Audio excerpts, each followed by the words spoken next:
Bonjour. Donc nous allons avoir aujourd'hui une session qui avait été conçue avant le Covid et que tout le monde étant très tenace, nous allons finir par avoir concernant la chimio-hyperthermie intrapéritonéale. Alors je remercie tous les orateurs qui ont accepté de décaler à plusieurs reprises d'ailleurs cette session. Voilà. Alors auparavant, comme c'est la règle, nous entendrons le résumé de la séance précédente, mais nous présentons également aujourd'hui l'ouvrage de Patrick Carlios, donc qui est chirurgien pédiatre, membre de notre académie, qui a simplement écrit un petit livre de 900 pages sur l'ARN messager. Alors moi j'avais cru comprendre que l'ARN messager ça intéressait surtout la cancérologie et on s'est aperçu que ça avait d'autres indications. Et donc Patrick, nous te donnons la parole pour 5 minutes. Oui, voilà. 900 pages, 5 minutes. Oui, c'est ça, oui. On peut avoir 20 minutes. Chers amis, chers confrères, merci de m'accueillir et de m'écouter. Alors, c'est un travail qu'on vous présente, 938 pages, c'est un travail de 9 mois, une grossesse. Pour un mec, une grossesse, donc de 9 mois à 13 heures par jour, dit l'ordinateur. 13 heures par jour, 7 jours sur 7. Et 1832 références bibliographiques étudiées. La plus petite fait 1 page et la plus grande fait 300 pages, donc 95% en anglais. Alors, pourquoi un chirurgien? Alors d'abord un hommage tout particulier, parce que le hasard du destin fait que j'ai été soutenu dans cette entreprise par le découvreur, le seul découvreur, et non pas, il n'y en a pas eu deux, tout le monde titre le co-découvreur, le seul découvreur de l'ARN messager, qui est le professeur François Gros. François Gros était parti en 1961, envoyé par Monod, qui, à la suite de l'expérience Pajamo, qui voulait dire Pardy, Jacob et Monod, et non pas pyjama, comme je l'ai vu dans plusieurs traités, c'est l'expérience Pajamo avec le bêta-galactosamine et la bêta-galactose, l'enzyme qui avait permis de faire cette expérience et qui avait fait émettre à Monod l'hypothèse il parlait pas d'un message mais d'une transmission d'informations. Et parce qu'il comprenait pas comment, en faisant ces expériences, à un moment donné, quand tout le galactose avait été fait, pourquoi ça s'arrêtait, à quel moment ça s'arrêtait et quelle était la manière d'arrêter cette production de l'enzyme.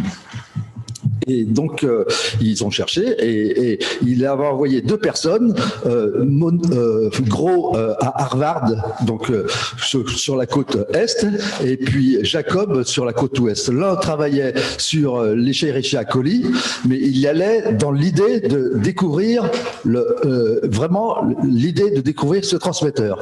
Et de l'autre côté, il y avait donc Jacob. Donc l'un était chez Watson, qui n'était pas chez n'importe qui. Watson, le découvreur de l'hélice. Donc il était chez Watson et l'autre était chez Mendelssohn à Pasadena, à côté de San Francisco. Alors pourquoi ils sont allés là-bas? Parce qu'il faut bien se remettre dans l'époque. À l'époque, les laboratoires, ils étaient dans les greniers, ils n'avaient pas de matériel, et les 2 seules caméras scintigraphiques qui étaient au monde étaient dans ces 2 endroits-là. Donc c'est là-dessus que Gros était allé pour faire une étude sur les gradients de saccharose pour faire migrer. Et ils correspondaient, c'était 2 Français qui sont partis le même jour de l'Institut Pasteur, c'était tous les 2 des pasteuriens, ils sont partis le même jour et ils communiquaient entre eux. Et à un moment donné, au bout de 6 mois, Gros avait déjà nettement progressé et il se téléphonait avec Jacob, et puis de temps en temps, voilà, ils ont échangé des idées, et puis il se trouve que Jacob, guidé par Gros, en étudiant les phages et non pas les Escherichia coli, a fait pratiquement la même découverte. Mais c'est sur l'idée de Gros. Alors, pourquoi cet hommage? C'est parce que c'est aujourd'hui que l'on enterre Monsieur Gros, qui est décédé vendredi dernier et qui est enterré pendant qu'on fait cette conférence. Donc, le destin, quand même, des fois, je parle de lui aujourd'hui et ça me fait quand même quelque chose. Alors, bien entendu, la question, c'est pourquoi un chirurgien s'intéresse à un messager, ça c'est sûr. Hein. Eh ben, moi, je suis d'abord, comme les amis que je vois dans la salle, je suis chirurgien pédiatre. Hein. Donc, quand on a commencé à travailler à l'ARN messager, c'est-à-dire en 2005.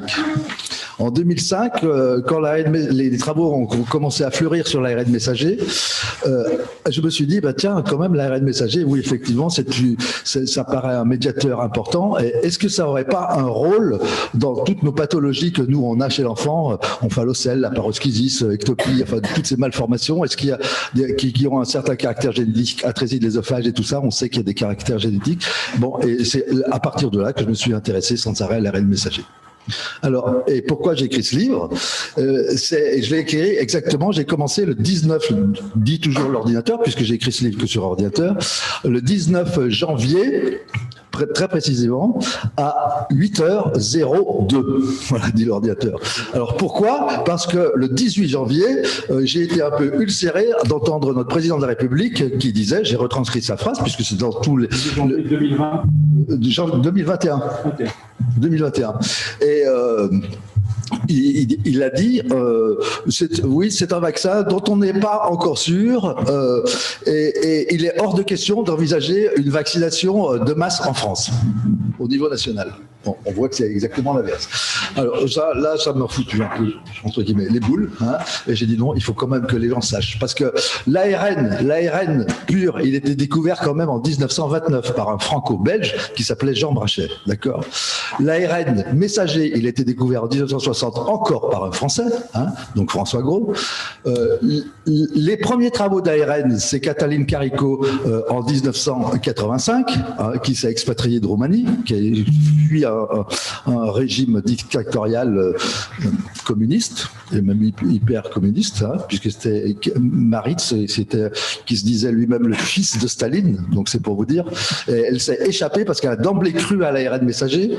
Elle s'est échappée, et elle a demandé, elle s'est échappée, et comme elle ne pouvait pas sortir de devise en ayant vendu Salada, elle a caché ses devises dans la poupée de sa fille.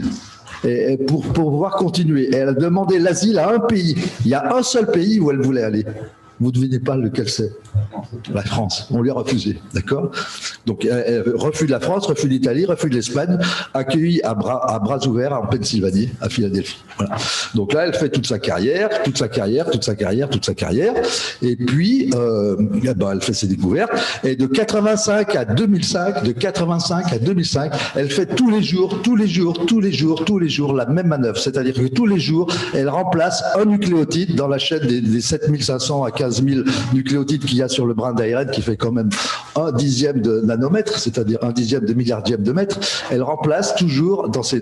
Et chaque fois qu'elle injectait l'ARN messager modifié, parce que c'est ARN messager, mais c'est ARN messager modifié qu'on a finalement, chaque fois qu'elle aérait les souris, le matin, elle mourait jusqu'au jour, et elle a changé l'uridyle par le N' pseudo-uridine. Pseudo-uridine, c'est donc même pas un nucléotide. Elle l'a changé en N' pseudo-uridine 5' triphosphate.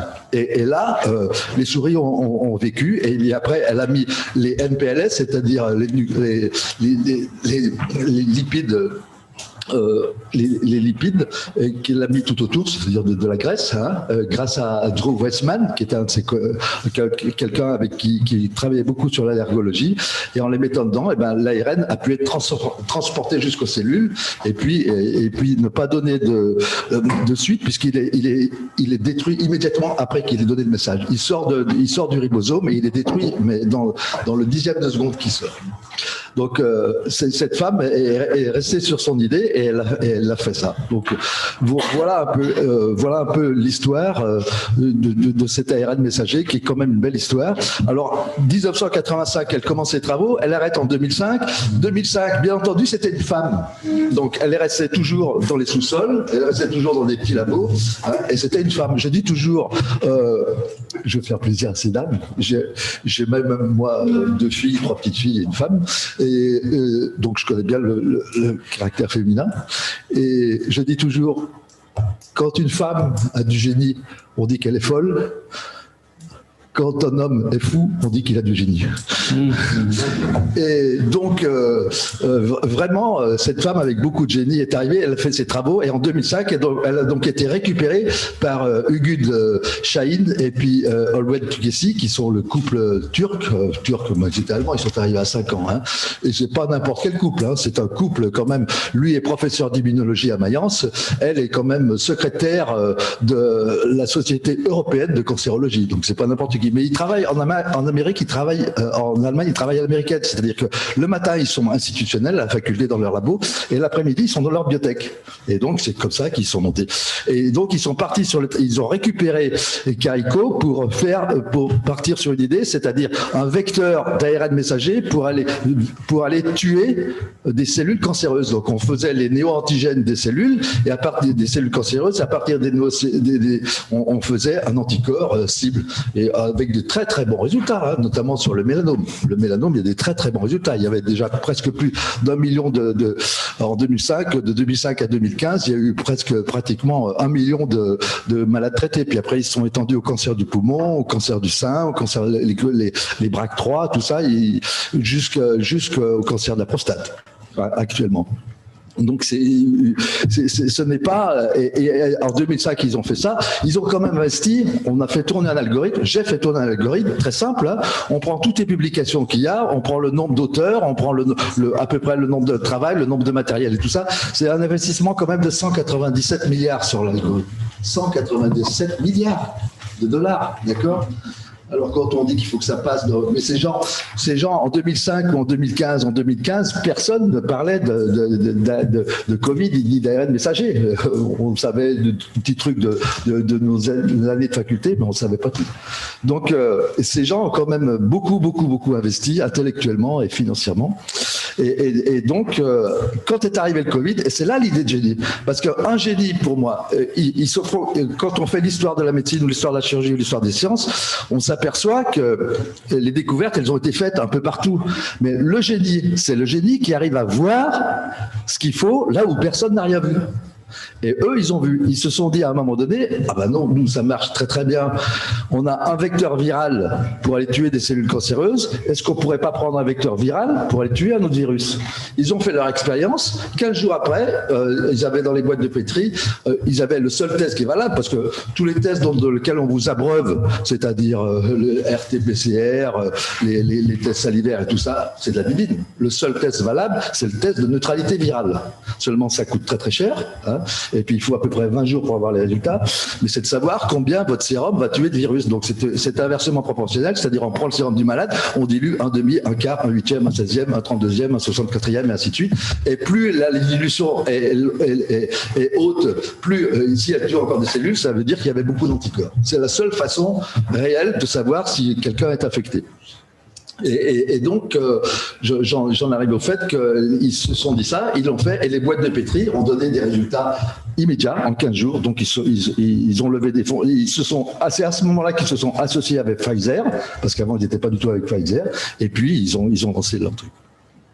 Voilà un peu. Merveilleuse histoire, formidable, merci. Soyons tous fous, hein. La réponse est là. Hein.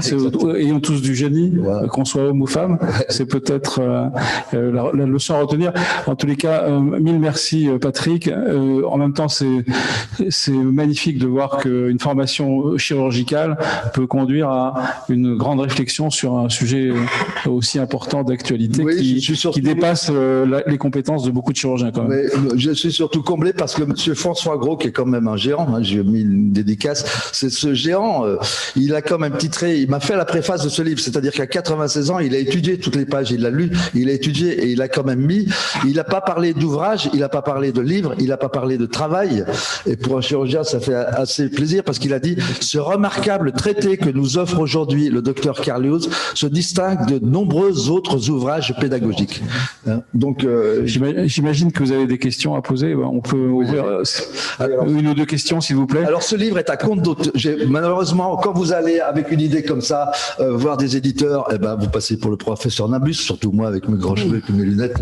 Non, ça, c'est le professeur Nabus. Donc, c'est un livre parfaitement à compte d'auteur. C'est un style dans le Covid. Hein. Il y a un autre collègue un peu. Oui, je veux bien, mais il m'a un peu copié dessus. Hein. J'ai quand même 6 ans, 7 ans de plus que lui. Donc, bravo.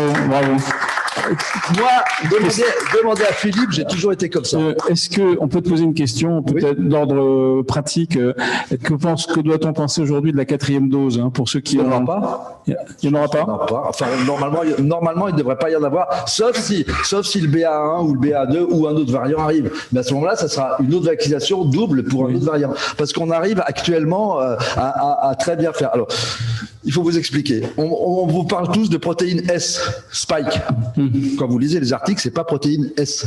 Hein, c'est pas protéine Spike. Spike, c'est parce que ça passe mieux médiatiquement. C'est S de surface, d'accord? Parce qu'il y a 4 protéines dans le virus, si vous lisez le livre. Il y a les protéines de surface, c'est les plus faciles pour le moment. Il y a les protéines, après, d'enveloppe ou de coque, d'accord? Après, il y a la protéine de membrane, où on peut faire des anticorps, c'est-à-dire la membrane qui est à l'intérieur du virus lui-même. Et puis, il y a les protéines N, qui sont les protéines nucléoprotéiques. Donc, pour le moment, on s'en tire bien, parce que le virus, il est comme tout le monde. Le virus, il n'a pas intérêt à tuer tout le monde, autrement il ne vit plus. D'accord? Donc, pour continuer à vivre, il va dépenser le moins d'énergie. Il ne faut pas qu'il dépense tout son ATP. Donc, il dépense son ATP pour aller sur la protéine Spike. Or, c'est celle que l'on appelle la Marie Curie israélienne, Aya Yota, hein, qui en 2009 a quand même eu un prix Nobel pour le ribosome et puis pour justement ses anticorps. Elle a bien montré ce qu'avait déjà souligné, ce que monsieur Gros m'avait bien branché là-dessus, c'est sur la sphérotaxie de la protéine. La protéine S de surface, elle est formée d'une grosse membrane, comme le ribosome, d'une grosse partie et d'une petite partie. Et cette petite partie, il y a une base qui est sensible, c'est ce qu'on appelle la base furine. Et dans cette base furine, c'est là où se mettent la majeure partie des variants, d'accord, où se font les variants. Mais cette base furine, elle est mobile sur elle-même. Et c'est ce qui a été montré par la cryo-EM, c'est-à-dire la cryofixation en microscopie électronique. Elle a découvert ça parce qu'elle s'intéressait beaucoup aux ours polaires quand elle était petite. Elle se demandait comment on pouvait avoir des cellules qui marchent à moins 40 degrés, et alors que nous, si on y va, on meurt. D'accord ? Donc elle s'est intéressée à ça, elle a trouvé ça, et ça vient de la stéréomobilité de cette protéine. Ce qui explique que vous pouvez très bien avoir un anticorps qui tue 1000 virus et vous pouvez avoir très bien 1000 anticorps qui tuent aucun virus, suivant comment les deux masses se présentent à ce qu'on appelle, bon, on va parler dans les termes, c'est la TR, PR, 2S, S2. D'accord? C'est transféride. On a tout compris. C'est très important, c'est la protéine qui favorise le transfert. Or, le transfert du virus dans la cellule. Mais on a montré maintenant qu'il y a aussi un transfert qu'on connaissait depuis très très longtemps, depuis les années 1800, depuis la théorie de la cellule, c'est-à-dire un transfert entre endogène et exogène, c'est-à-dire l'endocytose et l'exocytose. Donc il y a aussi des virus qui passent, qui échappent à cette membrane, hein, et notamment le BA1, et qui rentrent par endocytose, c'est-à-dire il se colle à la paroi avec ses lipides et puis il rentre progressivement dans la cellule. Et ça, c'est dangereux. Ça, c'est très très dangereux. Donc c'est ce qu'il faut. Actuellement, c'est le point important. Magnifique. Sur des sujets aussi complexes, avoir une explication qu'on a l'impression d'avoir compris, c'est déjà un exploit. Merci beaucoup. Alors, ce livre, je crois qu'on s'est tous enrichis de cette présentation. Merci. Alors, ouais, voilà, ce livre, comment on le trouve donc uniquement sur un site, c'est ARN _6 messager _6 révolution.com parenthèse, Carliose, C-A-R-L-I-O-Z, parenthèse. Et là, vous avez le livre et puis vous avez la commande. Tu peux pas le vendre sur Amazon? Alors, on peut tout vendre. Alors, je vous ai dit que j'ai 57 000 € d'investissement entre la vidéo, parce que là-dessus, vous verrez aussi une vidéo. Il y a une vidéo que j'ai faite à l'origine, vu ma profession, pour les petits. Hein, et puis un jour, j'étais dans le train en train de finaliser cette vidéo. Il y avait un avocat, et vous savez, quand on est dans le train, il faut comme ça. Au bout d'un moment, ça me faisait chier qu'il fasse comme ça. Tu veux parler? Donc, je lui ai dit, écoutez, vous pouvez pas voir. Donc, je l'ai montré. Et il a regardé. La vidéo, elle dure 7 minutes et 3 secondes. Il m'a dit, Monsieur Carlioz, j'ai plus compris en 7 minutes et 3 secondes qu'en 2 ans. Donc voilà. Et là, vous l'avez la vidéo, elle est à disposition. D'ailleurs, elle est tellement demandée que la semaine prochaine, elle est traduite en anglais par une journaliste de CNN. Tu veux qu'on la mette sur le site de l'Académie? Ah oui, vous pouvez, oui, il n'y a aucun problème. Mais, ouais, non, mais alors là, il faut que, parce que là, vous n'avez pas, mais j'enverrai à l'Académie mon site où vous pouvez, là, vous pouvez juste la regarder. Mais moi, je vais vous envoyer un lien où vous pouvez la télécopier et le mettre sur le site, il n'y a aucun problème. Surtout que c'est marqué Académie de chirurgie dessus, la vidéo. Hein. Ouais. Patrick, si elle continue, tu vas faire toute la session. En tout cas, merci beaucoup. Merci, bravo. On donne la parole à Jean-Pierre Rosenbaum, notre secrétaire annuel de séance, qui va nous faire le résumé de la session, de la dernière session. Monsieur le Président, passionnante. Monsieur le Président, Monsieur le Secrétaire Général, académicien, académicienne ou académicienne, académicien. Donc j'ai l'honneur et le plaisir de vous présenter le résumé de cette séance. L'Académie produit des séances absolument exceptionnelles. On a eu un démarrage de séances passionnant. Et la dernière séance était également passionnante puisque l'Académie recevait l'IRCAD en la présence de son initiateur qui est Jacques Marescot, que tout le monde connaît. Donc le président Albert Claude Benamou a introduit cette séance en présence de Jacques Marescot et il évoque l'extraordinaire aventure consacrée à la chirurgie du futur et remet la médaille de l'Académie à son fondateur. Il annonce également le parrainage de l'ANC afin que l'IRCAD soit déclarée entreprise d'utilité publique. Le président remet ensuite la médaille de l'Académie aux lauréats des travaux de recherche, Nicolas Golz et Bertrand Maton. Jacques Marescot ouvre ensuite la séance avec une vidéo absolument hallucinante dans laquelle il évoque toute l'histoire de l'IRCAD depuis son début jusqu'à aujourd'hui. Et en fait, il explique qu'en 1991, en assistant à une communication faite par un médecin de l'armée américaine qui était très avant-gardiste puisqu'il parlait de choses qui n'existaient pas encore, Internet, etc. Au départ, il ne comprend pas trop, mais il a quand même compris certaines choses qui fait qu'en 1994, à Strasbourg, au sein des hospices civils de Strasbourg, donc, à un moment où la computer science n'était pas encore très à la mode, donc il commence à créer cet institut qui va devenir l'IRCAD. Depuis sa création, l'IRCAD a donc acquis une renommée mondiale en tant qu'institut de recherche et enseignement. Alors, en 2001, Jacques Marescot s'est illustré dans l'opération Lindbergh, dont vous avez sans doute entendu parler. Il était à New York. Depuis sa console, il opérait un patient à Strasbourg de vésicule biliaire. En fait, l'IRCAD modifie la façon de penser de la chirurgie en l'orientant vers des techniques de moins en moins invasives. C'était le primum movens. Le développement de concepts et d'instruments va permettre également à l'équipe de réaliser le premier acte chirurgical d'endoscopie transluminale par voie entièrement naturelle. Alors, effectivement, Jacques Marescot était pionnier de la chirurgie micro-invasive et l'évolution naturelle se poursuit vers la robotique. L'IRCAD a créé ces dernières années et tout récemment l'IRCAD 3, qui est une plateforme de formation qui comporte 20 robots, dont 13 robots Da Vinci et 4 robots de CMR Chirurgical. Donc cette structure fait de l'IRCAD le plus grand centre de formation de robotisés du monde et donc elle accueille d'ailleurs à Strasbourg les différentes personnes qui viennent du monde entier pour se former à cette chirurgie robotique et micro-invasive, mini-invasive.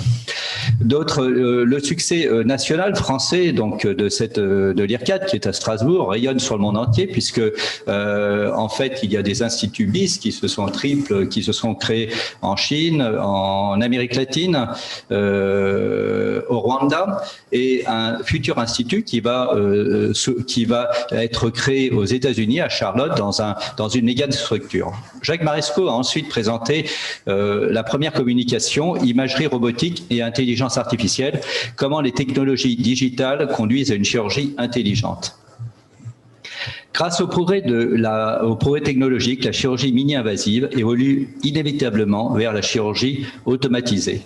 3 développements vont dans ce sens. L'imagerie virtuelle 3D, la robotique, l'intelligence artificielle.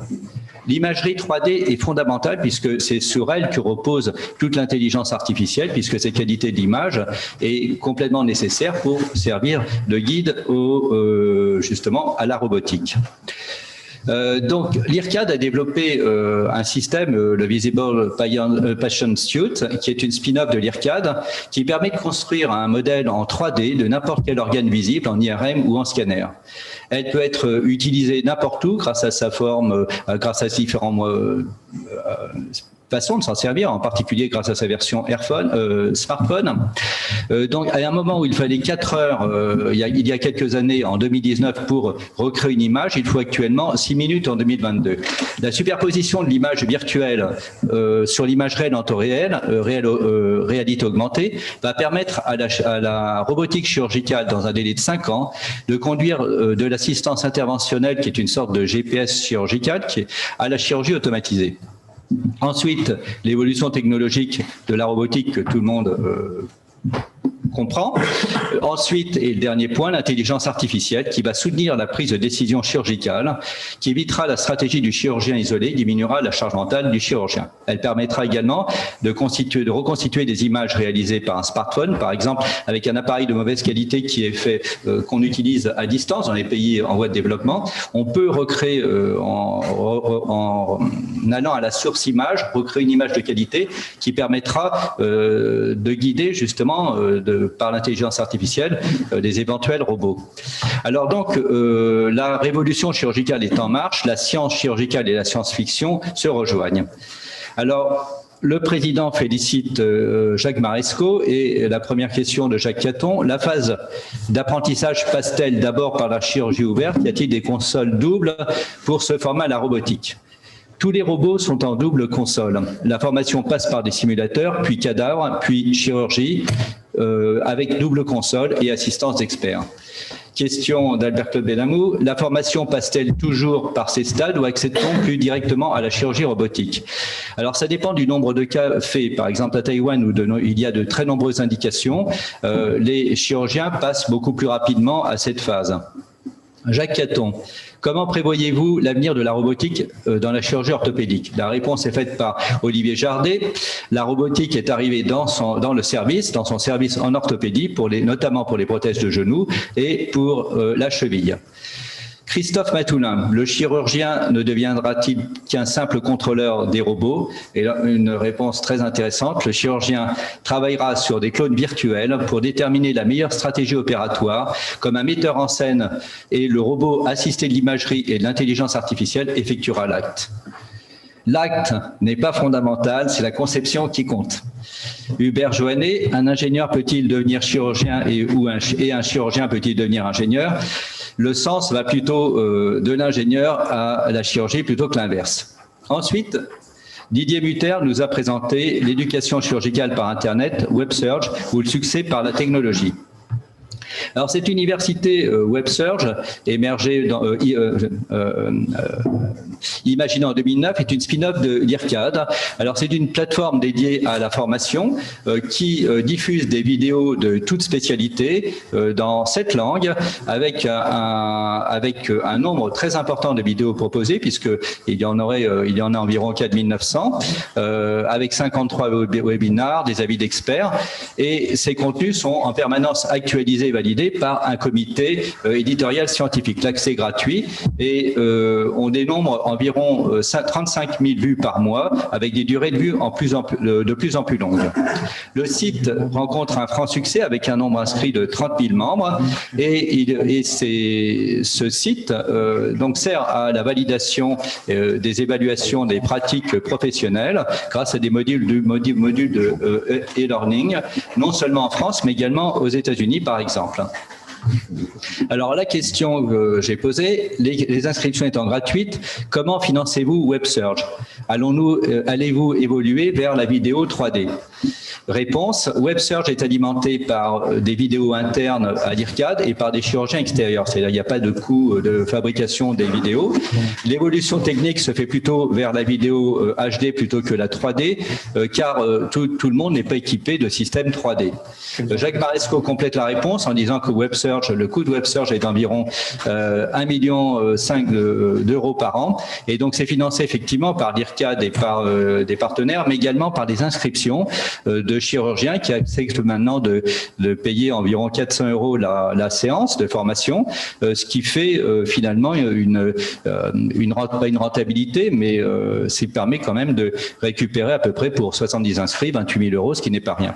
Commentaire de notre président, l'open access, c'est la voie des universités virtuelles et c'est celle attendue par les pays en voie de développement. François Beckmer nous a présenté ensuite thoracoscopie du nouveau-né à l'adolescent. Hommage à François Matoulin, pionnier de cette chirurgie. Deux raisons justifient de discuter des indications de la thoracoscopie. L'épargne tissulaire essentielle en chirurgie pédiatrique. En effet, l'ouverture du thorax des nouveau-nés et des jeunes enfants a des effets délétères sur la croissance. Alors, il y a une contrainte, c'est le volume, apprendre à travailler dans une boîte d'allumettes, qui fait que cette technique n'est pas sans risque. Et donc, les indications possibles de la thoracoscopie sont l'atrésie de l'œsophage, dont on vient de parler, lésions traumatiques, les hernies diaphragmatiques, mais les indications sont discutées, les malformations kystiques du poumon, qui semblent être une très bonne indication, les tumeurs thoraciques. Alors, la thoracoscopie est controversée dans la chirurgie des métastases. Des nouvelles indications se développent. La sélection des patients est essentielle pour éviter la perte de chance, car il s'agit quand même d'une chirurgie à risque qui n'est pas très facile. Évolution dans la chirurgie, Sébastien Fröhlich nous a ensuite présenté évolution dans la chirurgie des lésions ventrales du cerveau et de la base du crâne. Après des remerciements à l'IRCAD et un hommage au professeur Bernard Georges, il a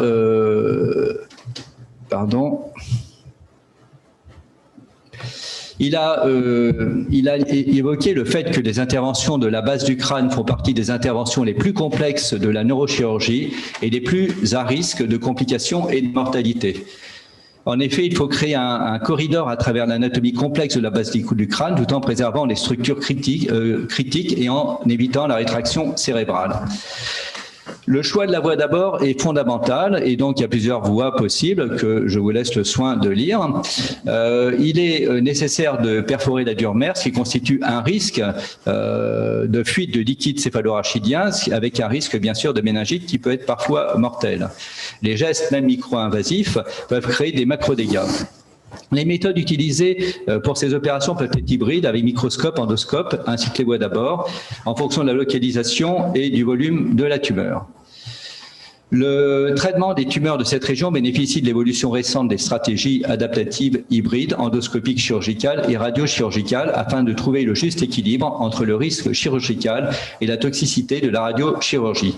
Il a présenté une vidéo chirurgicale très impressionnante où il a montré notamment le traitement d'un cordome.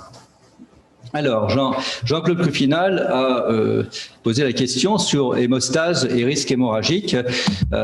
Alors, pour les saignements dans cette zone-là, c'est surtout la durée de l'intervention qui pose problème. Et donc, il y a des utilisations de techniques bypass en fonction des réseaux de suppléance.